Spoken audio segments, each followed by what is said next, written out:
सबको जय श्री। अभी हम उस जगह पे हैं जहाँ पे आके हम परमेश्वर के वचनों से कुछ बातों को सीखते, कुछ बातों को समझते हैं। आज मैं आपके साथ बात करने वाला हूँ धार्मिकता पे। असल में जो धार्मिकता है वो खुद प्रभु यीशु मसीह है। प्रभु यीशु ने हमें धर्मी बनाया, अपने लहू से खरीद के उसने हमें धर्मी बनाया। हम अपने कर्मों से धर्मी नहीं बने। बाइबल कहती है कि उसने अपने लहू से खरीदा और खरीद के हमें धर्मी बना दिया। आमीन। तो धर्मी बनने में हमारा कोई योगदान नहीं है। धार्मिकता में हमारी कोई भी ऐसा योगदान नहीं कि मेरे कुछ करने की वजह से मैं धर्मी बना हूं।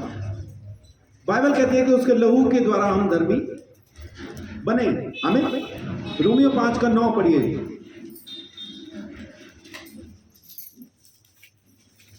अतः जबकि हम अब उसके लहू के कारण धर्मी ठहरे, तो उसके द्वारा परमेश्वर के क्रोध से क्यों ना बचेंगे। आमीन। तो धर्मी किस वजह से ठहरे?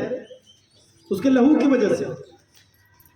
यीशु मसीह के लहू की वजह से जब हम धर्मी ठहरे हैं तो उसके क्रोध से क्यों ना बचेंगे।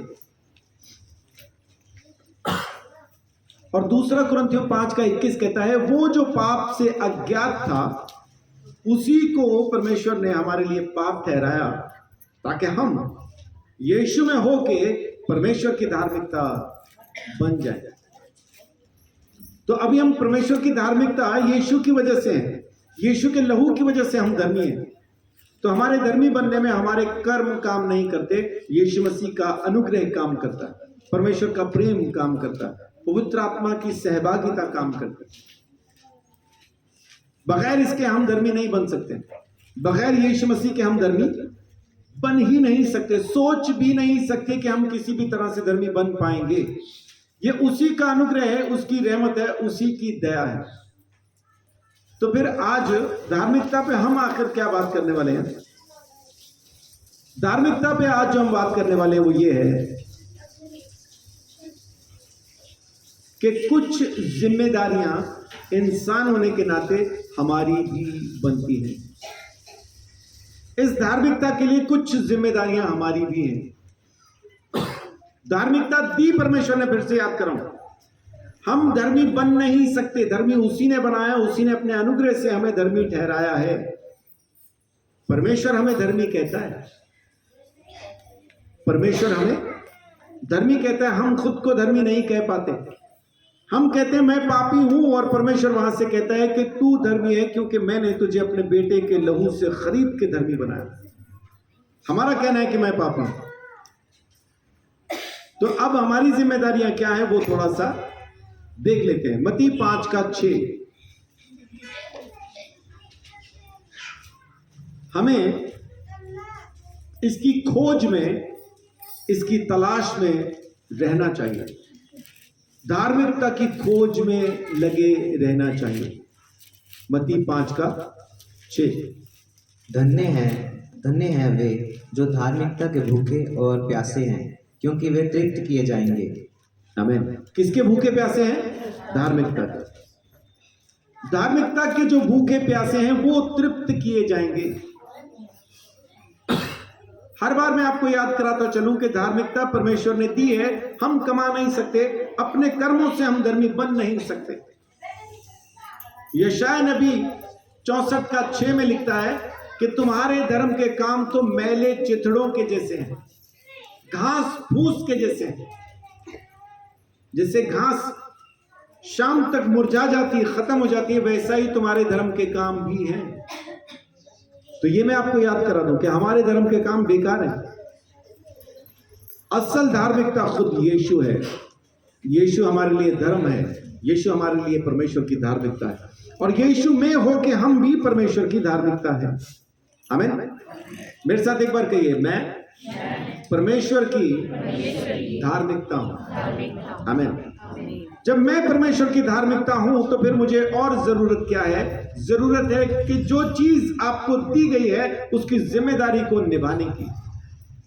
आपको एक पदवी दी गई है, आपको एक ओहदा दिया गया है, आपको धर्मी होने का अगर परमेश्वर ने अनुग्रह किया है तो इस धार्मिकता को संभालना, इसको बना के रखना, इसकी कुछ जिम्मेदारियां इंसान की बनती हैं। सबसे पहली जिम्मेदारी जो मैंने आपको बताई है वो है कि धार्मिकता की खोज में लगे रहे। जिनको भूख है धार्मिकता की वो तृप्त कर दिए जाएंगे, और तृप्त खाली धार्मिकता से नहीं, क्योंकि धर्मी तो उसने हमें बना दिया है, तृप्त कर दिए जाएंगे हर एक चीज से। जमीन के ऊपर की हर एक चीज से आप तृप्त किए जाएंगे। आमीन।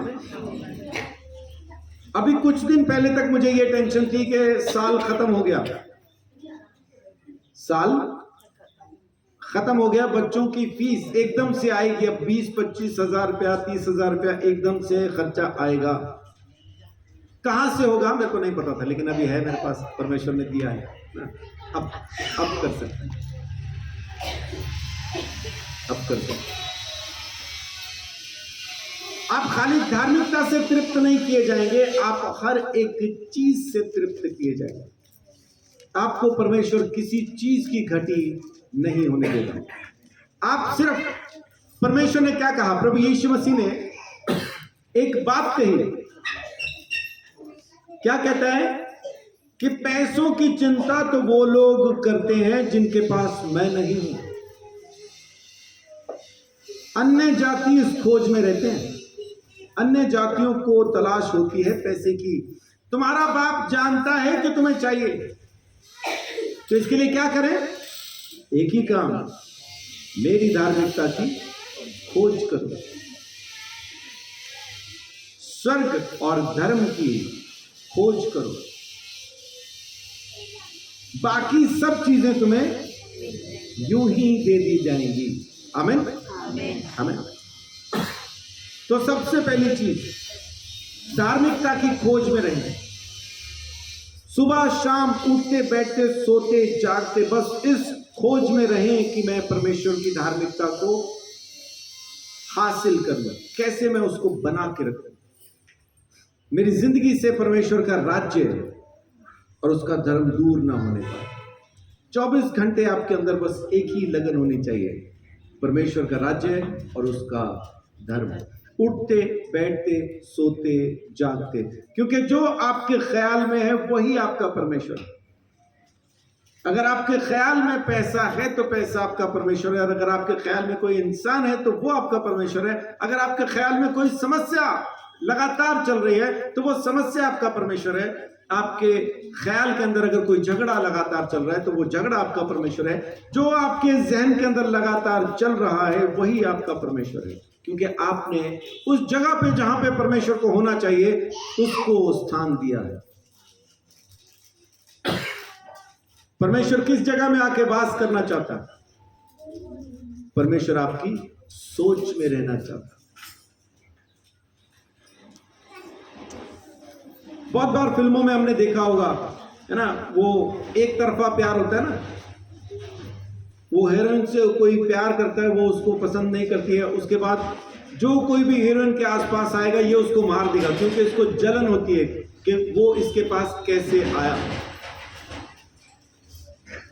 इससे कहीं बढ़ के जलन परमेश्वर रखता है। वो कहता है मैं जलन रखने वाला परमेश्वर हूं। मेरी सोच में जब परमेश्वर के सिवाय कुछ और आता है ना तो वो भी जलन करता है।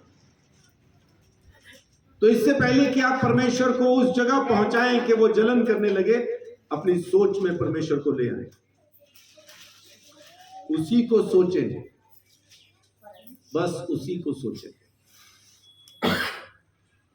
हम कहते हैं जी मेरा तो मन एक जगह पे टिकता नहीं है ना, परमेश्वर पे लगाना चाहे और बहुत सारी बातें मन में आ जाती हैं। मैं आपकी बात से सहमत हूं, लेकिन जब आपको किसी चीज पे शक हो जाए ना, कहीं ऐसा तो नहीं, तो आप चाहे कुछ भी सोच लो, वो शक आपके अंदर से खत्म नहीं होता।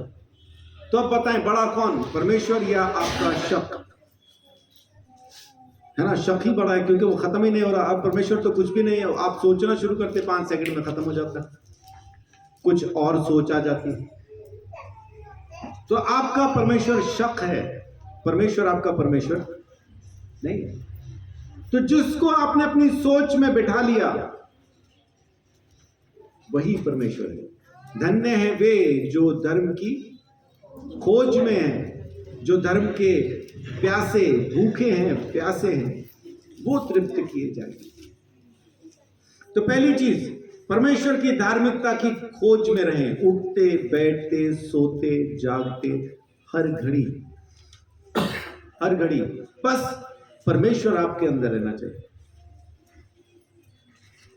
अब्राहम परमेश्वर का पीछा करते हुए, परमेश्वर की आवाज को सुन के अपने घर से निकला। कहां जाने के लिए? कनान देश में पहुंचने के लिए, उस देश में पहुंचने के लिए जिसका वायदा खुदा ने उसके साथ किया। और परमेश्वर कहता है कि मैं उस देश में तुझे लेके जाऊंगा जहां दूध की, शहद की नदियां बहती होंगी, माने जहां किसी चीज की कमी नहीं होगी। असल में वहां दूध और शहद की नदियां नहीं बहती थी, ये कहने के लिए एक बात है, जहां दूध और शहद की नदियां बहती होंगी वहां लेके जाऊंगा। बहुत से लोग लिटरल लेते हैं उसको, देखो यहां पे लिखा है दूध शहद, वहां कहां बहता था ऐसा? ओ मेरे भाई, हिंदुस्तान को सोने की चिड़िया कहते थे, तो कहां है सोने की चिड़िया? वो कहने की बात है कि यहाँ पे इतना सोना, इतना यहाँ पे पैसा था कि इसको सोने की चिड़िया कहते थे। लोगों ने लूट लिया है ना, बहुत से लोगों ने लूटा, कई सालों तक लूटा, तब जाके आज हम इस पोजीशन में हैं। और अगर हमें लूटा ना गया होता तो फिर हम किस पोजीशन में होते, है ना। यहाँ पे एक रुपए किलो में देसी घी बिका करता था। अभी किसी के पास जाके 1 रुपए का बोलो, 1 रुपए का घी दे दे, वो दूर से भी सूंघने नहीं देगा, है ना, वो दूर से भी नहीं सूंघने देगा। परमेश्वर के राज्य, उसकी धर्म की खोज करें। अब्राहम चला उसके पीछे, लेकिन विश्वास में कैसा था उस घड़ी जब वो शुरू में चला? हम भी ऐसे ही हैं, इसीलिए उसी की संतान कहलाते हैं विश्वास में।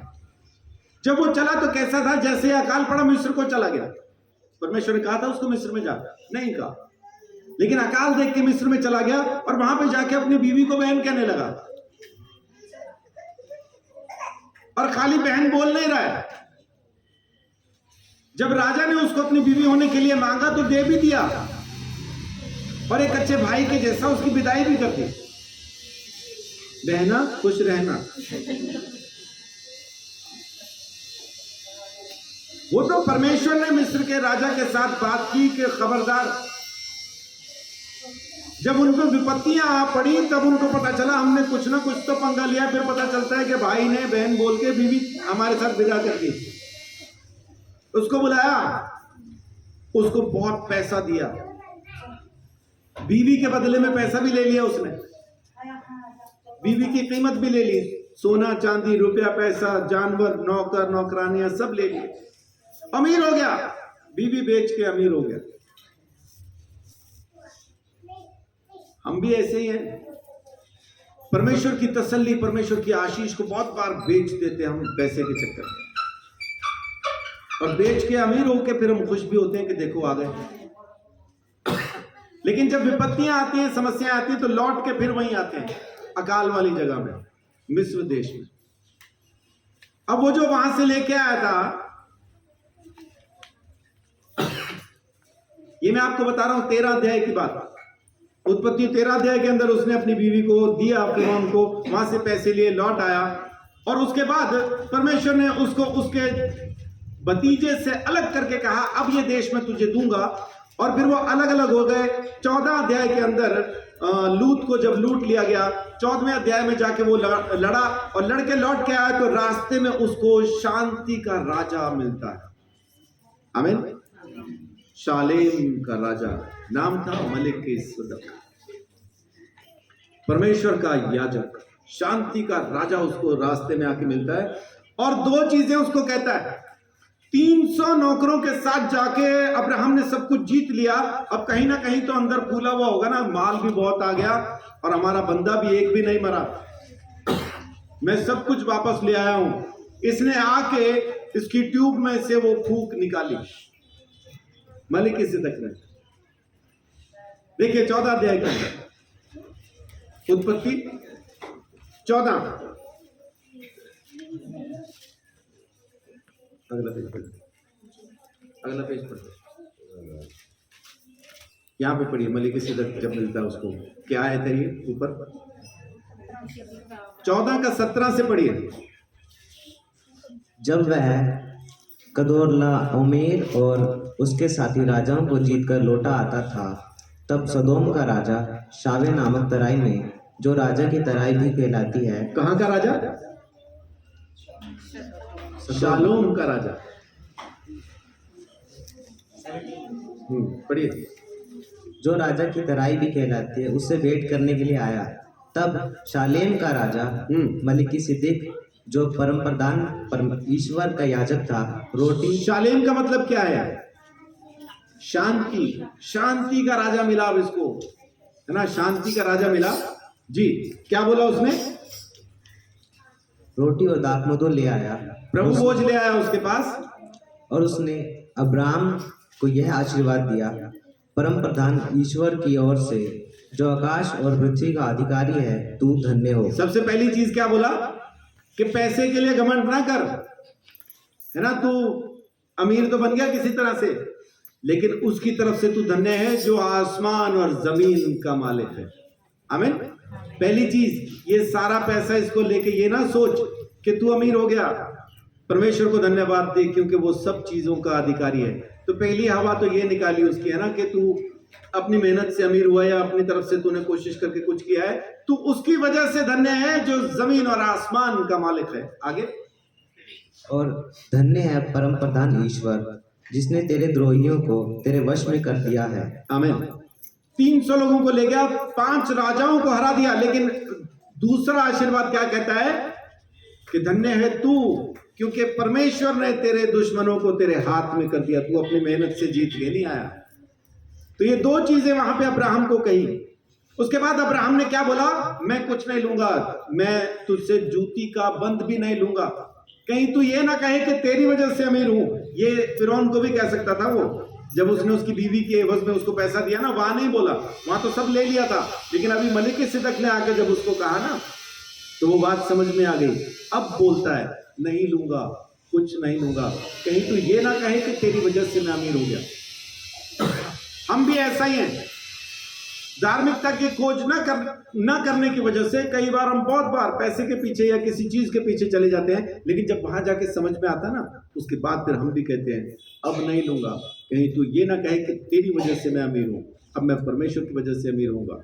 अब वो 10वांश देता, अब 10वांश, किसी ने नहीं कहा उसको 10वांश दे या ना दे, अब खुद अपनी मर्जी से देता, क्योंकि समझ में आ गया कि परमेश्वर है ना, काफी। उसके बाद 15वें अध्याय के अंदर परमेश्वर ने उसको कहा कि तेरी संतान ऐसी होगी कि सूरज चांद सितारे बाहर निकल के देख कितने तारे आसमान पे हैं, उतनी तेरा वंश होगा, उतनी ही तेरी संतान होगी।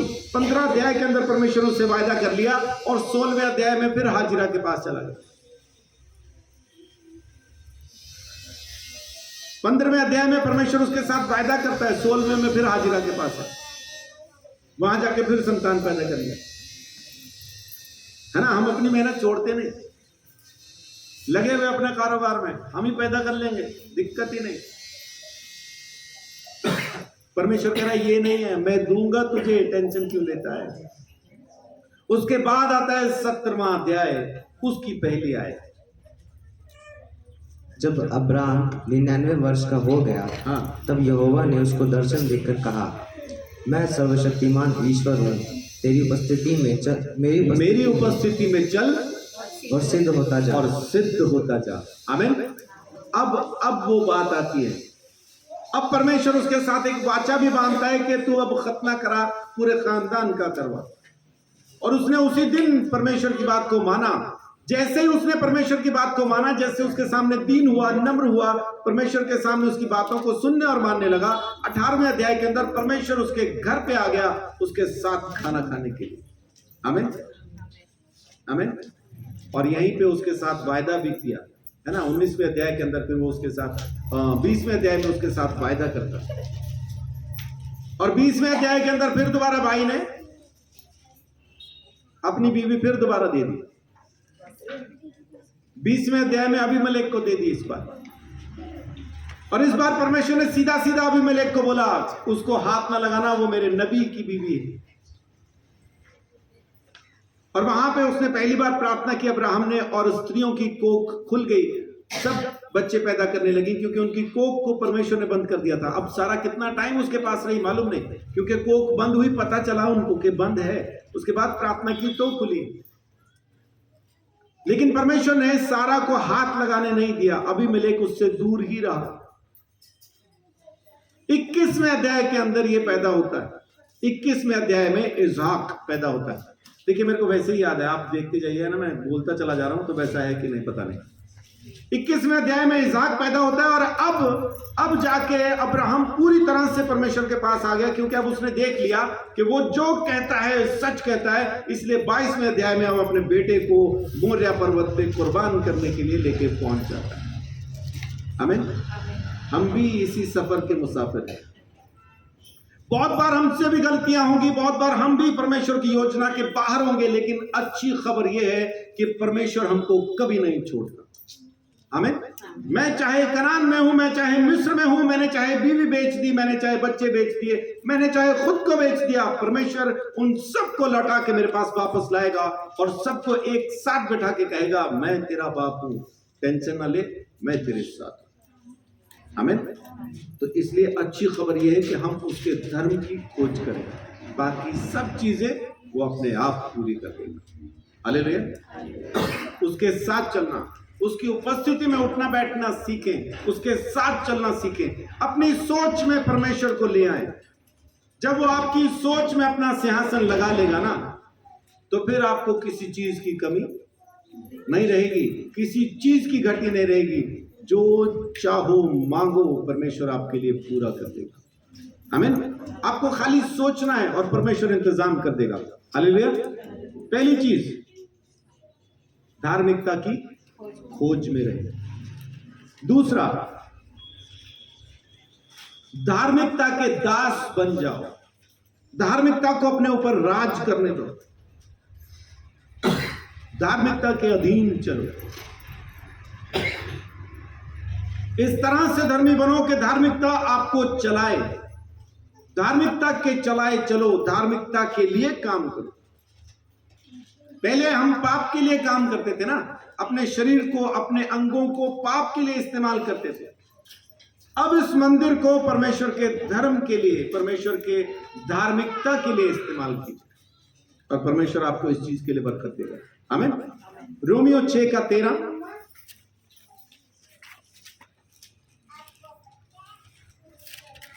और ना अपने अंगों को अधर्म के हथियार होने के लिए पाप को सौंपो, और अपने आप को मरे हुओं में से जी उठा हुआ जानकर परमेश्वर को सौंपो, और अपने अंगों को धर्म के हथियार होने के लिए परमेश्वर को सौंपो। आमीन। 18-19 भी पढ़िए।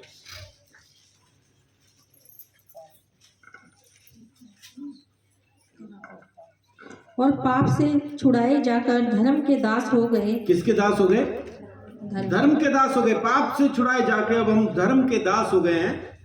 मैं तुम्हारी शारीरिक दुर्बलता के कारण मनुष्यों की रीति पर कहता हूँ, जैसे तुमने अपने अंगों को कुकर्म के लिए अशुद्धता और कुकर्म के दास करके सौंपा था, वैसे ही अब अपने अंगों को पवित्रता के लिए धर्म के दास करके सौंप दो। आमीन।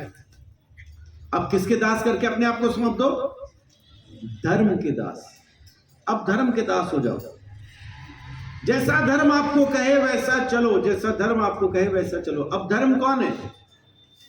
हमारा धर्म कौन है? प्रभु यीशु मसीह। तो वो जो कहता है उसको मानना ही धर्म है।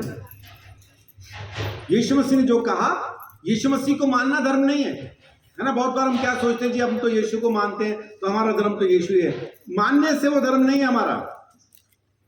वो जो बातें कहता है, जब मैं उसकी बातों को पूरा करना शुरू करता हूं तो वो धर्म है। यीशु मसीह की बातों पे विश्वास करना, यीशु मसीह ने जो कहा है वो सच है, इस बात पे विश्वास करना ही असल धर्म है। अगर हम उसकी बातों पे विश्वास नहीं कर पा रहे हैं तो हम यीशु पे भी विश्वास नहीं करते। आप किस पे विश्वास करते हैं? आप उसी पे विश्वास करते हैं जिसकी बातों पर आपको विश्वास हो। जिसकी बातों पे आपको विश्वास नहीं, आपको उस पे भी विश्वास नहीं है ना। ये एक कहावत है कि जिसकी जुबान नहीं उसका कुछ नहीं। अगर आप अपनी जबान के पक्के नहीं हैं तो आप इंसान भी पक्के नहीं हैं। आप पे कोई यकीन नहीं करेगा क्योंकि आप घड़ी घड़ी में बदल जाते हैं। आप पे कोई विश्वास नहीं करेगा। क्यों? क्योंकि आप विश्वास के योग्य, भरोसे के योग्य नहीं हैं।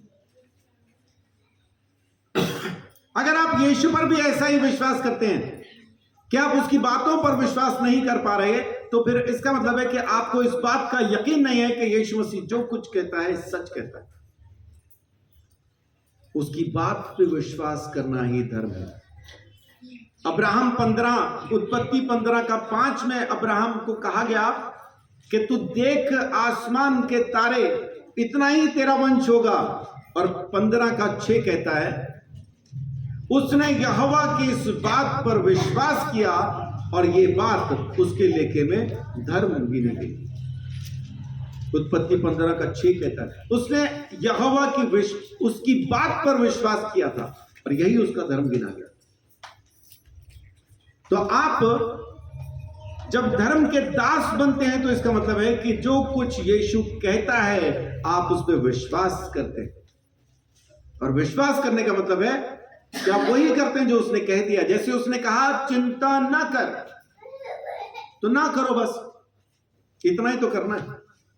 चिंता करने के लिए कौन सी ट्रेनिंग की है आपने? मैंने आज तक किसी को यह कहते नहीं सुना, ओ 5:30 हो गए, मेरी चिंता की ट्रेनिंग, मेरी चिंता की ट्यूशन शुरू हो गई होगी। चिंता करना सीखा कहीं?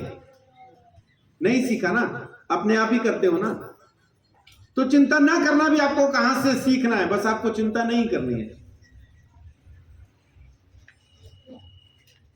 बहुत से लोगों को मैंने देखा, वो कहते हैं चिंता नहीं करते, लेकिन मालूम कैसे कहते हैं? हाँ जी, बस चिंता तो क्या करनी, हम बस। तो ये क्या सच में चिंता नहीं कर रहे? उनके शब्द बता रहे हैं कि वो चिंतामणि है, चिंता में डूबे हैं, है ना। और फिर कहते हैं कि हम चिंता नहीं करते। तो वैसा नहीं। चिंता ना कर का मतलब है कि आपने, अब बहुत बार छोटा बच्चा कहता है कि मुझे ये चीज खानी है, वो अजीब सी चीज बोलेगा जिसका नाम भी हमने नहीं सुना कभी, क्योंकि अब नई नई चीजें आ गई ना। हम थोड़ा सा पुराने जमाने के, अब खाने पीने की नई चीजें आ गई। मैं ईमानदारी से बताऊं, मैंने अपनी जिंदगी में कभी नहीं सुना था, अब बच्चों के मुंह से सुनता हूं कॉटन कैंडी।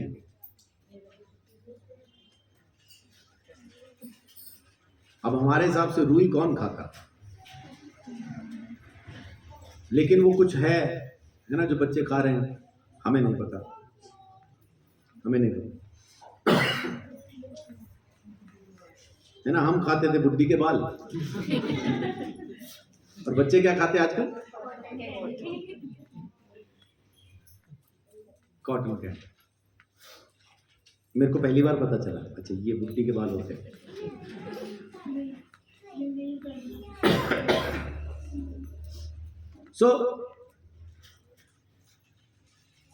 बच्चा कुछ ऐसी चीज कह देता है जिसके बारे में आपको पता भी नहीं, लेकिन आप बच्चे को वापस क्या कहते हैं? टेंशन ना ले, मिल जाएगी। उसके बाद बच्चा कैसा होता है?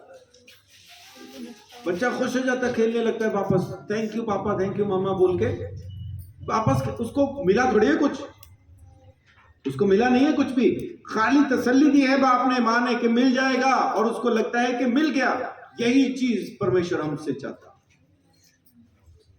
कि जब हम उसके पास बैठे, हमने उसके पास बैठ के प्रार्थना करके उसको कह दी ना कोई चीज, तो उसके बाद हमें ऐसा ही खुश होने की जरूरत है कि बाप ने सुन ली और मुझे मिल गई है। आमीन। उसके बाद फिर नाचना बनता है, चिंता नहीं बनती। लेकिन लोग प्रार्थना के बाद भी उसी चिंता में उठते हैं, और उठते ही प्रार्थना के लिए दूसरे को कॉल करते हैं। प्रार्थना करना, ये समस्या चल रही है। मैंने उपवास भी रखे हैं, मैं उपवास में इसके लिए प्रार्थना कर रहा हूं, आप भी करना। इसका मतलब क्या है? इसका मतलब है कि हमें बाप की बात पर विश्वास नहीं है। इसका मतलब जब उसने कहा कि चिंता ना कर, तो हमें उसकी बात पे यकीन नहीं है। ये धर्म नहीं है, ये धर्म नहीं है। ये इंसान की जिम्मेदारी है। परमेश्वर आपके अंदर ये विश्वास पैदा नहीं करेगा, ये आपको करना है। चिंता से आजाद, उसने कह दिया मत कर, बस मत करो। वो आपको चिंता से आजाद नहीं करेगा, ये आपको होना है। कुछ जिम्मेदारियां हमारी हैं जो हमें करनी है। उसने कहा कि मैं हूं तुम्हारा धर्म, पक्का हो गया, स्वर्ग जाने के लिए फाइनल है। लेकिन जमीन के ऊपर जो चीजें हमें करनी है ना धार्मिकता के लिए, वो हमें ही करनी है। तीसरी बात, इसको करो, परफॉर्म राइचियसनेस, इसको करो। आमोस 5:24।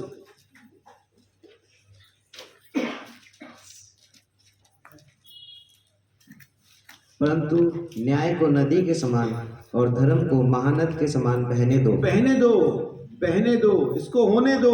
धर्म को रोको मत, धार्मिकता को रोको मत, इसको होने दो, इसको होने दो, इसको होने दो। मत्ती 5:20।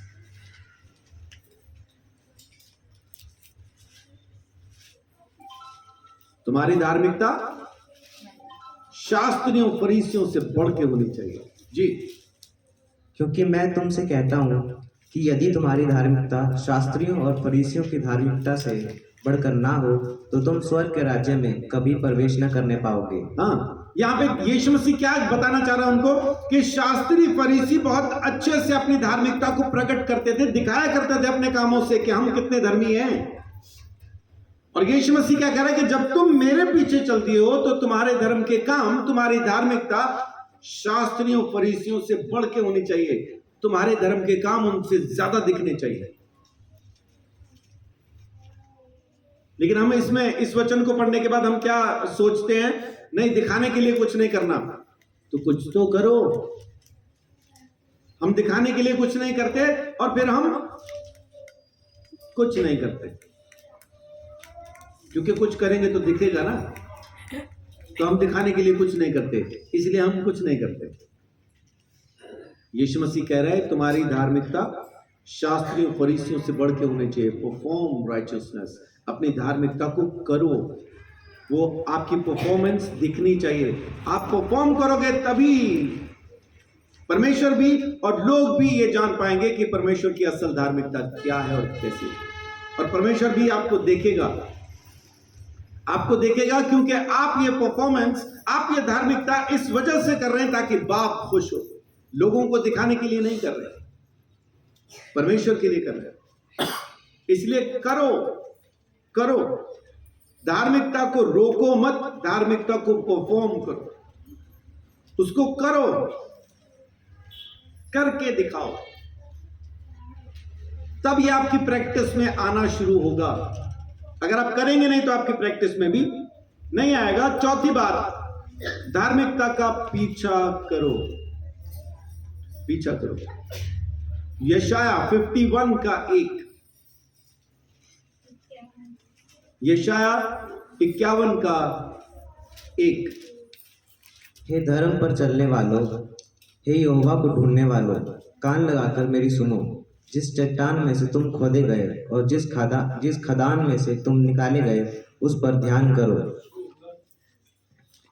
क्या कहता है? हे यहोवा को ढूंढने वालों, उसका पीछा करने वालों। चौथी बात क्या है कि उसका पीछा करो, धार्मिकता का पीछा ढूंढो, उसके पीछे रहो, लगे रहो उसके पीछे, पीछा करो। एक मूवी है ओरिजिनल, मतलब वो ट्रू स्टोरी पे बनी हुई एक मूवी है हॉलीवुड की, परस्यूट फॉर द हैप्पीनेस। खुशी की खोज में, खुशी की तलाश में लगे रहना। और वो एक अफ्रीकन अमेरिकन के ऊपर मूवी बनी है। सब कुछ खत्म हो जाता है, उसकी बीवी छोड़ के चली जाती है, उसका बच्चा उसके साथ रहता है। जहां पे भिखारी सोते हैं रात को अमेरिका के अंदर, वहां पे अपने बच्चे के साथ सोता और वहीं खाता है। लेकिन जिस खोज में वो होता है ना, उसको छोड़ता नहीं, अपने सपने को छोड़ता नहीं। और एक दिन वो उसको क्रैक कर लेता है, माने अपने सपने को हासिल कर लेता है, और उसके बाद वो बनता है मिलियनेयर। वो भिखारियों में सोने वाला मिलियनेयर बन जाता है। क्यों? क्योंकि उसने अपनी उस खुशी का पीछा कभी छोड़ा नहीं। अगर एक शख्स अपने एक जमीन के सपने का पीछा करके करोड़पति बन सकता है, तो आप परमेश्वर के धार्मिकता का पीछा करके क्या नहीं बन सकते हैं, वो बताइए। उसने छोड़ा नहीं, आप भी ना छोड़े, हमें भी नहीं छोड़ना। परमेश्वर की धार्मिकता का पीछा लगातार करें, लगातार करें, परमेश्वर का पीछा लगातार करें। पहला तिमुथियुस 6:11।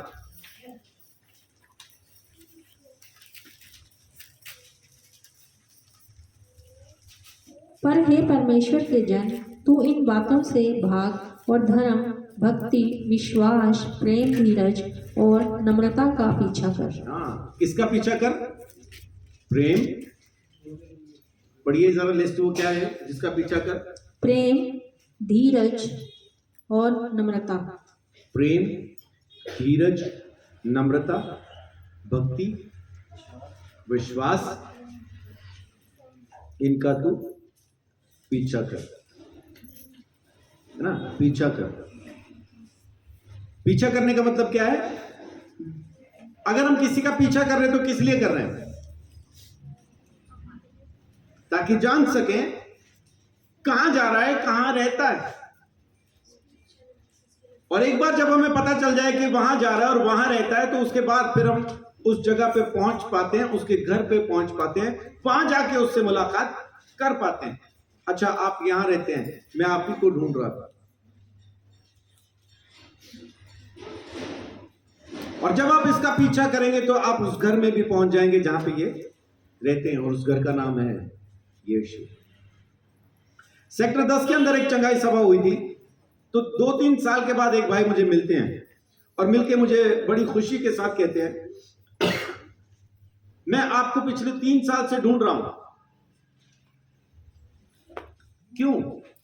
बोल रहे आपने यहां पे मीटिंग कराई थी ना, आपने बीमारों के लिए प्रार्थना की थी। हाँ जी, की थी, मैं भी आया था। अच्छा, मुझे स्किन एलर्जी थी, कई सालों से थी, बहुत सी दवाइयां खाई, ठीक नहीं हुआ था।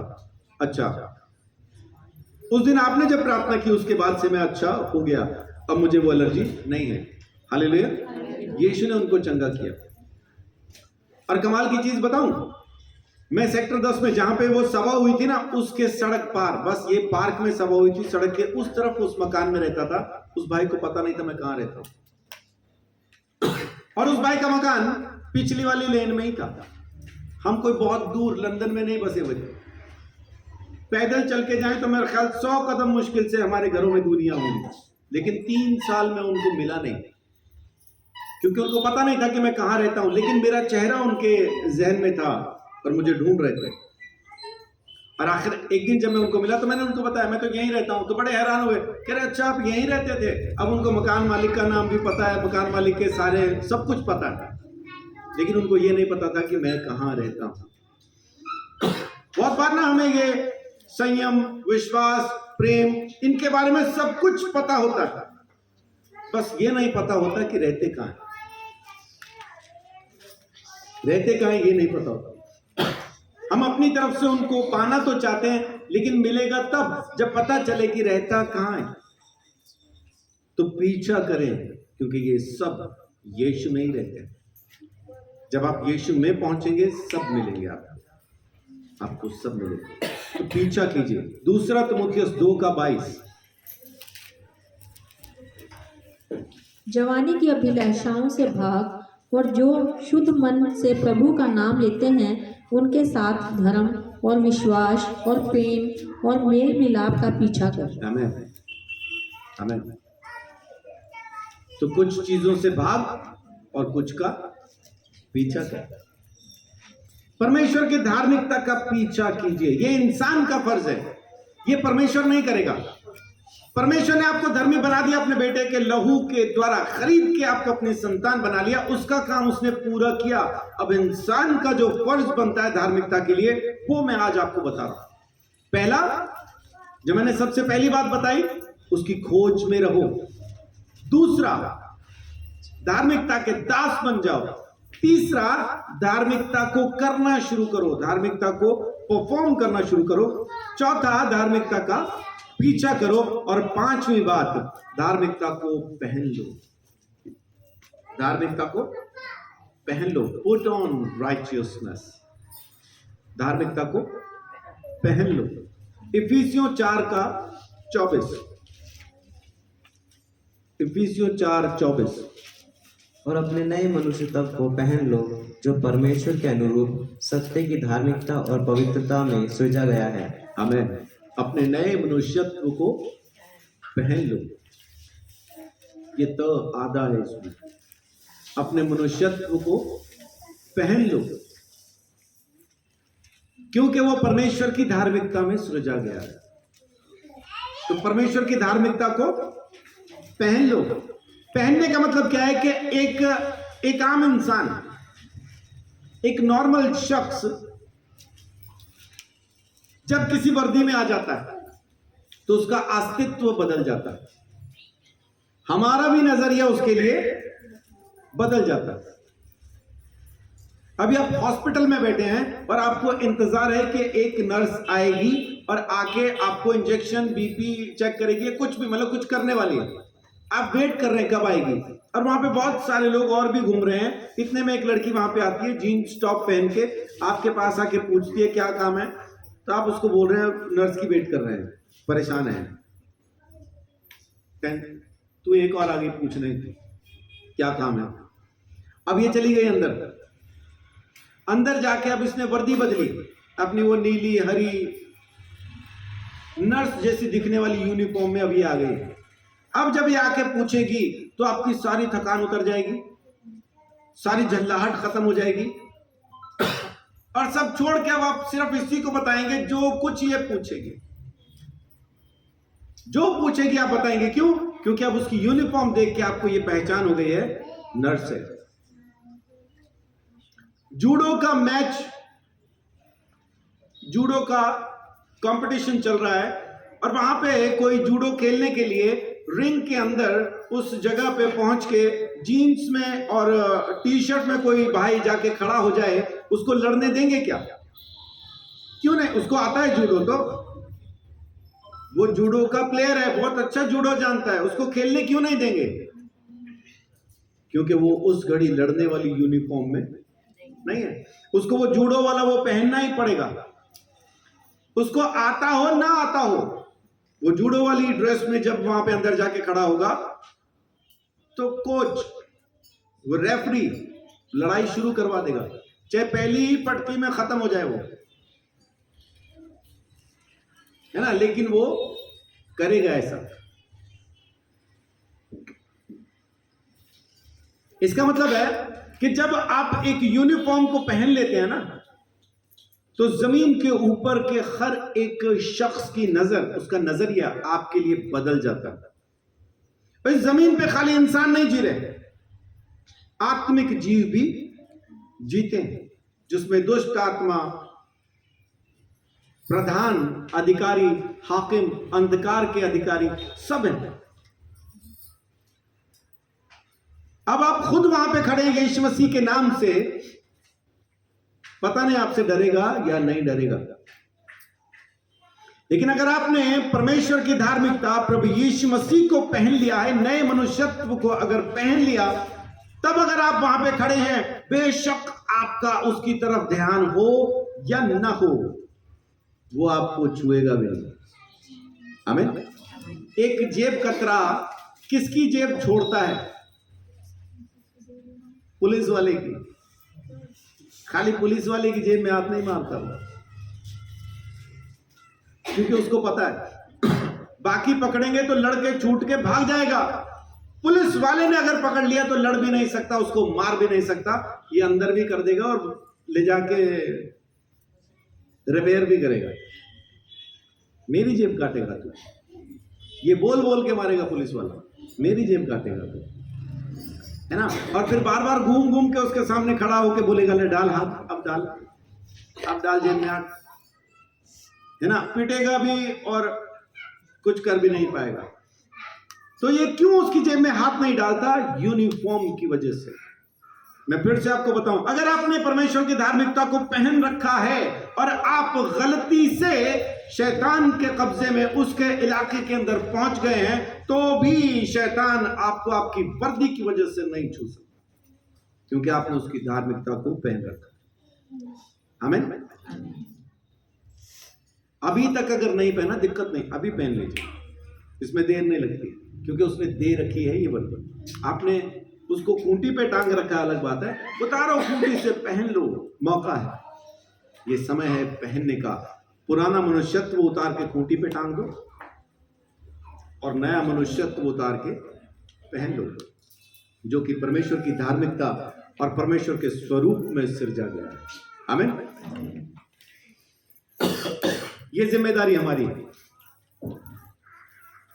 छठी चीज फिर से वही है, उसकी खोज में रहो। मत्ती 6:33, मेरे स्वर्ग और मेरे धर्म की खोज में लगे रहो, बाकी सब चीजें तुम्हें यूं ही मिल जाएंगी। जी, इसीलिए पहले तुम परमेश्वर के राज्य और उसके धर्म की खोज करो, तो ये सब वस्तुएं भी तुम्हें मिल जाएंगी। एक ट्रांसलेशन, द वर्ल्ड ट्रांसलेशन ऐसा करके, द वर्ल्ड बाइबल एक ट्रांसलेशन है हिंदी की, उसमें पढ़ना मुझे अच्छा लगता है। वहां पे लिखा है कि तुम मेरे धर्म और राज्य की खोज में लगे रहो, बाकी सब वस्तुएं तुम्हें रूंगे में मिल जाएंगी। रूंगा समझते हैं क्या होता है? रूंगा पंजाबी में चुंगा भी कह देते हैं। तो समझते हैं क्या होता है? जो सामान आपने खरीदा उसके साथ दुकानदार आपको कुछ, हाँ, सब्जी खरीदने वालों को धनिया कैसा मिलता है? पैसे में मिलता है या फ्री में मिलता है? तो वो रूंगा है, जो फ्री में मिला है उसको कहते हैं रूंगा। और मैंने तो कमाल के लोग देखे हैं। इंदू बहन की दुकान पे देखा, किसी ने एक गोभी का फूल या पता नहीं एक ही बैंगन खरीदा था, एक ही बैंगन था या एक गोभी का फूल था, बस इतना ही सा था, वो छोटा सा, अकेला होगा ना खाने वाला, उतना ही था। और उसके बाद बोल रहे धनिया तो दो, साथ में हरी मिर्च भी दो। एक बैंगन के साथ कौन देता? लेकिन वो मांग रहा था, क्यों? फ्री है।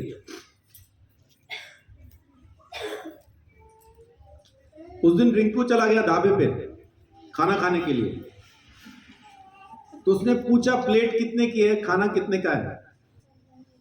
तो उन्होंने बताया रोटी 10 रुपए की एक है, साथ में दाल फ्री है। तो रिंकू बोल रहा रोटी रहने दो, दाल ही दे दो फिर। लेकिन वो रोटी के साथ फ्री है, वैसे फ्री नहीं है। ये जो फ्री में मिलती है चीज, इसको कहते हैं रूंगा, जिसके लिए आपने दाम नहीं चुकाया, वो रूंगा है। और बाइबल कहती है कि तुम मेरे धर्म, मेरे राज्य की खोज करो, बाकी सब वस्तुएं तुम्हें यूं ही मिल जाएंगी, रूंगे में ही मिल जाएंगी। आमीन।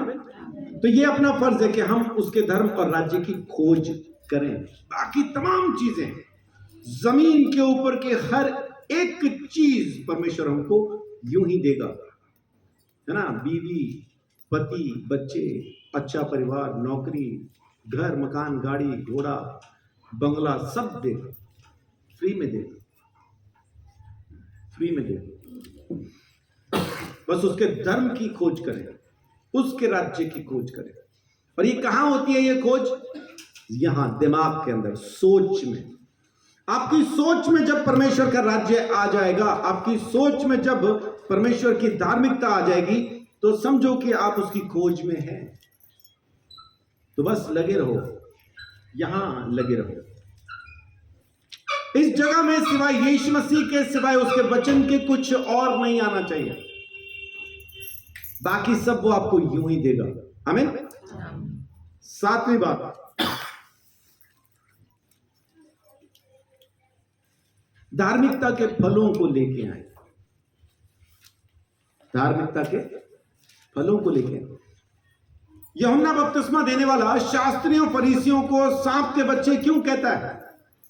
क्योंकि उनको बोलता है साथ में कि मन फिराओ के योग्य फल लाओ, नहीं तो तुम सांप के बच्चे हो। तुम्हें किसने चेता दिया कि आने वाले क्रोध से भागो? तुम्हें किसने बता दिया? हे सांप के बच्चों। अब वो शास्त्री और फरीसी हैं, अपने आप में बड़े धर्मी हैं वो, और ये सांप के बच्चे बता रहा हूं उनको।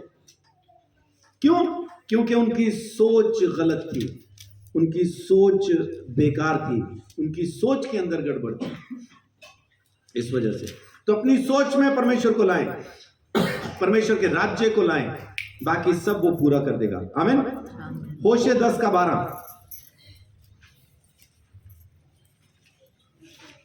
होशे 10:12। अपने लिए धर्म का बीज बो, तब करुणा के अनुसार खेत काटने पाओगे। अपनी पड़ती भूमि को जोतो। देखो, अभी यहोवा के पीछे हो लेने का समय है कि वह आए और तुम्हारे ऊपर उद्धार बरसाए। आमीन। बो कहता है, बो, बीजो, परमेश्वर की धार्मिकता को बो, परमेश्वर की धार्मिकता को काटो, परमेश्वर की धार्मिकता को इकट्ठा करो, फल लेके आओ, परमेश्वर की धार्मिकता के फल लेके आओ। दूसरा कुरिन्थियों 9:10।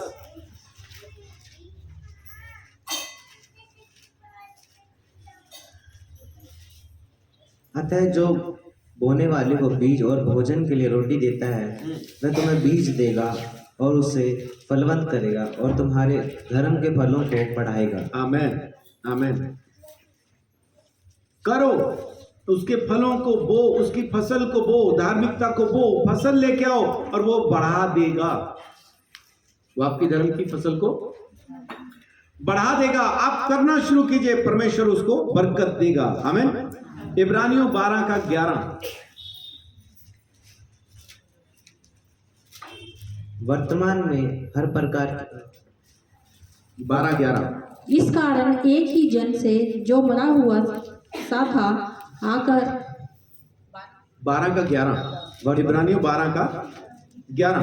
वर्तमान में हर प्रकार की ताड़ना आनंद की नहीं पर शोक की ही बात दिखाई पड़ती है, तो भी जो उसको सहते सहते पक्के हो जाते हैं, बाद में उन्हें चैन के साथ धर्म का प्रतिफल मिलता है। आमीन। चैन के साथ धर्म का प्रतिफल मिलता है। उसके पीछे चलना तो शुरू कीजिए, उसकी खोज तो करना शुरू कीजिए, परमेश्वर उसका प्रतिफल जरूर देता है, आपकी फसल को फलवंत जरूर करता है। आखिरी बात को देख लेते हैं और उसके बाद फिर हम प्रभु बोध की तरफ आगे बढ़ेंगे।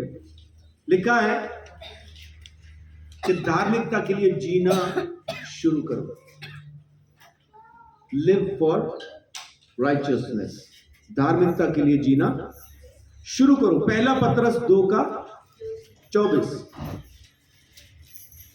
पहला पत्रस 2:24।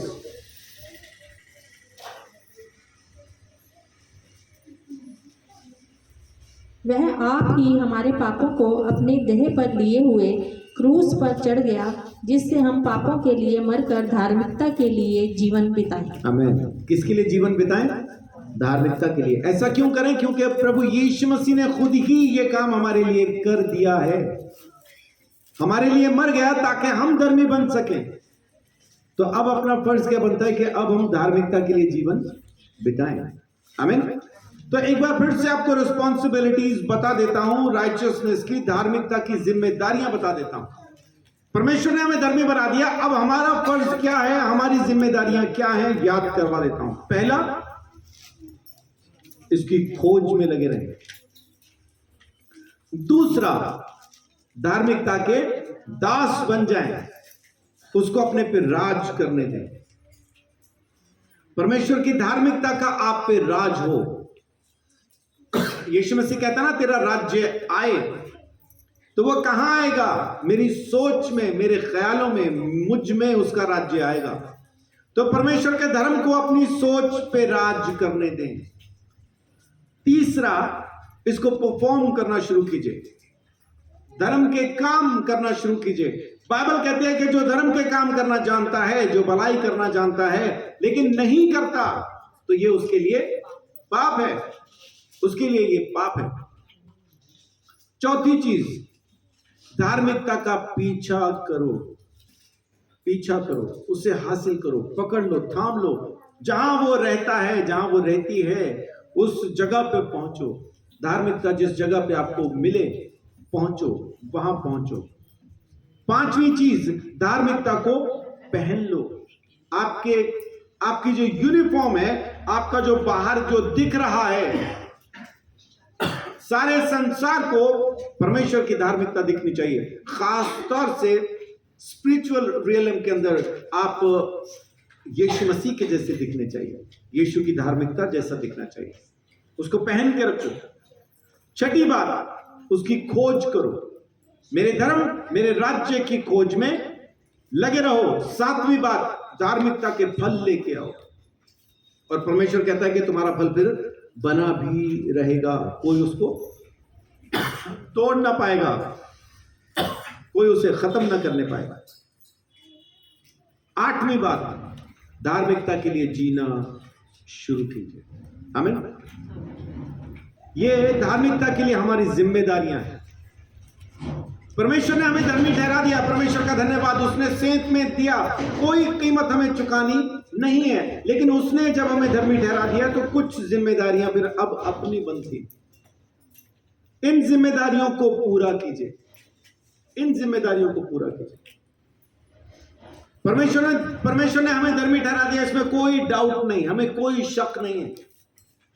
उसी की वजह से हम धर्मी हैं। नहीं तो मैं पापी हूं, स्वर्ग जाने के बिल्कुल लायक नहीं हूं। लेकिन उसने अपने फजल से, यीशु के अनुग्रह से मैं बचाया गया, परमेश्वर के प्रेम से मैं बचा हूं। अब पवित्र आत्मा की सहभागिता में परमेश्वर के धर्म में मुझे आगे चलने की जरूरत है। तो परमेश्वर की धार्मिकता को पहन लीजिए, उसको ओढ़ लीजिए, उसके उन फर्जों को पूरा करना शुरू कीजिए जो धर्मी होने के नाते हमें करने की जरूरत है। यीशु ने स्पष्ट कहा, शास्त्रियों फरीसियों से बढ़ के तुम्हारे धर्म के काम होने चाहिए। तो करो, करो, दिखाने के लिए नहीं, लेकिन करो। हम कहते हैं जी हम तो दिखाने के लिए कुछ नहीं करते, फिर हम कुछ नहीं करते। परमेश्वर कह रहा है करो, करो। बहुत बार मुलाकात होती है पुलिस अधिकारियों के साथ, तो उस टाइम पे पुलिस अधिकारी ये कहते हैं, नहीं जी आप लोग ना समाज के लिए भी बहुत कुछ अच्छा करते हैं। सो प्रभु का धन्यवाद, उनको दिखाई देता कि यीशु मसीह के पीछे चलने वाले खाली चर्च में बैठ के परमेश्वर को महिमा नहीं दे रहे हैं, बल्कि जब जरूरत पड़ती है समाज को, तो समाज में उतर के उनकी भी मदद करने की कोशिश करते हैं। लॉकडाउन के टाइम पे ऑटो बैन थे, कर्फ्यू लगता था, कोई बाहर नहीं जा सकता था, लेकिन मैं और रवि भाई ऑटो पे जितनी देर तक लॉकडाउन रहा हम सड़क पे ही थे। रीना बोलती थी सारे लोग घर में रहते हैं, कोरोना ना हो जाए, आप बैठते ही नहीं घर के अंदर। तो हमें कोरोना नहीं हुआ। मैं बोलता था रीना को, मैं कहा हाँ ये तो बात सच है, बच के रहना चाहिए, इसीलिए कोरोना मुझसे बच के रहता है। क्योंकि कोरोना है नहीं, कोरोना हम लोग, ये कोरोना क्योंकि कोरोना को ये डर था कि कहीं मुझे संजीव ना हो जाए, है ना, फिर वो मर जाता फिर कोरोना, है ना, इसलिए वो मुझसे बच के रहता था। परमेश्वर का अनुग्रह ये है कि जब आप ऐसा घूमते हैं, पुलिस ने बहुत जगह पे रोका, बहुत बार रोका, लेकिन जब भी रोका हमने उनको यही जवाब दिया, वहां जा रहे हैं उसकी मदद के लिए, वहां जा रहे हैं उसकी मदद के लिए, वहां जा रहे हैं। तो पुलिस वालों ने हर बार कहा आप अच्छा काम कर रहे हैं, जाओ। धीरे धीरे तो फिर हम पहचान में आ गए थे। दूर से वो पुलिस वाले देख के उठने की कोशिश करते थे, फिर ऑटो पहचान लेते थे, वापस बैठ जाते थे, वही होंगे। और इस बीच में हम कई बार अपना कुछ खरीदने के लिए भी निकल जाते थे, हमें तब भी नहीं रोका गया। उस टाइम पे पुलिस ने बहुत अच्छा काम किया। मैं छोटी गवाही हमारे अंबाला के पुलिस वालों के लिए देता हूं, उनका धन्यवाद, परमेश्वर उनको बहुत आशीष, बड़ी बरकत भी दे। अविशा को रात के समय में उसका पेट खराब हुआ, दवाई की जरूरत थी, फोन पे डॉक्टर से पूछ लिया कौन सी दवाई। अब रात को मैं निकला हूं 11:30 के आसपास, इनको पे पुलिस वाले मिले, मैं सीधा पुलिस वालों के पास ही गया। मैंने उनको बोला बेटी के लिए दवाई चाहिए। उन्होंने मुझे कहा पुराने सिविल हॉस्पिटल के पास एक दुकान है, वहां चले जाओ। अब मैं जब जा रहा हूँ ना, रास्ते में जितने पुलिस वाले मुझे मिल रहे हैं सब मुझे कह रहे हैं दवाई लेने जा रहे, दवाई लेने जा रहे, यानी वो आगे आगे बता रखा उन्होंने, और मुझे रास्ता बता रहे इधर से जाओ, इधर से जाओ, यूं चले जाओ। हालांकि मुझे पता था मैं कहाँ जा रहा हूँ। वो दुकान भी मुझे पता थी, वो 24 घंटे खुलती है, लेकिन कोरोना के टाइम पे खुली होगी मेरे को ये नहीं पता था। जब पहुंचा दुकान बंद, वहां जिप्सी खड़ी है, मैं वहां रुका, जिप्सी वालों की तरफ गया। मैंने अभी पूछना ही था उनसे कि सर ये दुकान में दवाई लेने आया था, ये बंद है। वो पहले मुझे बोल रहे हैं जिप्सी में बैठे बैठे, आ रहा है अभी आ रहा है, फोन किया है, आ रहा है। और थोड़ी देर बाद मैंने देखा वो केमिस्ट पैदल पैदल चलता हुआ आया, दुकान खोली, मुझे दवाई दी, वापस चला गया। मैंने पुलिस वालों को धन्यवाद दिया, वो जो जिप्सी वहां खड़ी थी, धन्यवाद दिया। तो उन्होंने बोला कोई बात नहीं है, फर्ज है हमारा। मैंने मन में सोचा पहली बार देख रहा हूं निभाते हुए, तो धन्यवाद धन्यवाद। फिर लौट के मैं जब जहां से लौट के आ रहा हूं, जितने पुलिस वाले मुझे रास्ते में मिले थे, सबको धन्यवाद बोलता हुआ मैं वापस आया। उस दिन के बाद से पुलिस के लिए ना एक अलग इज्जत है मेरे मन में, क्योंकि उन्होंने बिना किसी शर्त के, बिना किसी स्वार्थ के मेरी मदद की थी। मुझे रोका या तंग नहीं किया था। वो जो खबरों में आता था ना कि निकलोगे तो मारेंगे पीटेंगे, वैसा कुछ नहीं था, क्योंकि कोई निकला तो है ही नहीं। वो अंदर रखने के लिए खबरों में था कि तुम रहो अंदर, निकलोगे तो तुम्हें बहुत मारेंगे। मैं निकला था, मुझे मारा नहीं, मुझे रास्ता दिखाया, मेरी बेटी के लिए दवाई खरीदवाई, और मैं वापस घर पहुंचा। मुझे किसी ने नहीं रोका, किसी ने नहीं मारा। उन्होंने मजबूरी को समझा और मेरी मदद की। सो परमेश्वर का धन्यवाद। परमेश्वर हमसे भी यही चाहता है कि हम भी धर्म के काम करें, परफॉर्म करें, ताकि उसके बाद हमारी जिंदगी से हमारे बाप के नाम को महिमा मिल सके। हमें यीशु कहता है तुम्हारी देह से परमेश्वर की महिमा होनी चाहिए, है ना। तुम जमीन का नमक हो, तुम जमीन की ज्योति हो, रोशनी हो। तुम्हारे कामों से बाप को महिमा मिलनी चाहिए, तो वो करना शुरू कीजिए। परमेश्वर बहुत आशीष, बड़ी बरकत देता है, अपने अनुग्रह में संभाल के रखता है। सो आइए प्रार्थना करें।